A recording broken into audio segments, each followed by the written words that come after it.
কিন্তু সংস্কারের যে এই এত কর্মযজ্ঞ চলছে, এই কর্মযজ্ঞে দেশের শ্রমজীবী মানুষের কণ্ঠস্বর কোথায়?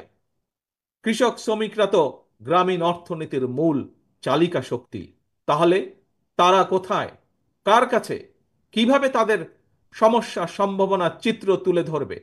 কে তাদের প্রতিনিধি?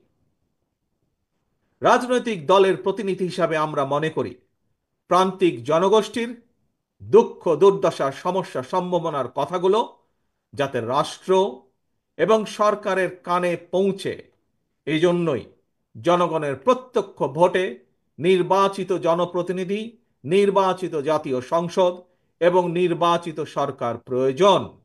কারণ জনগণের প্রত্যক্ষ ভোটে নির্বাচিত প্রতিনিধি, নির্বাচিত সরকার অবশ্যই জনগণের কথা শুনতে বাধ্য। প্রিয় ভাই ও বোনেরা, জনগণের কাছে জবাবদিহিমূলক সরকার প্রতিষ্ঠার জন্য রাষ্ট্র, রাজনীতি এবং সরকারের সংস্কারের জন্য বাংলাদেশের পক্ষের রাজনৈতিক দলগুলোর সঙ্গে আলোচনা করে 2023 সালে বিএনপি 31 দফা সংস্কার কর্মসূচি ঘোষণা করেছিল।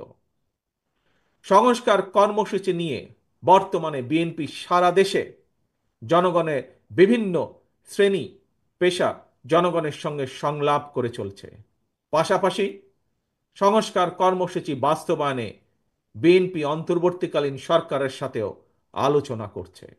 কারণ রাষ্ট্র রাজনীতির গুণগত পরিবর্তনের জন্য যেমন সংস্কার প্রয়োজন, একইভাবে জনগণের রাজনৈতিক ক্ষমতা নিশ্চিত করার জন্য, জনগণের ভোটের অধিকার প্রতিষ্ঠার জন্য প্রয়োজন নির্বাচন।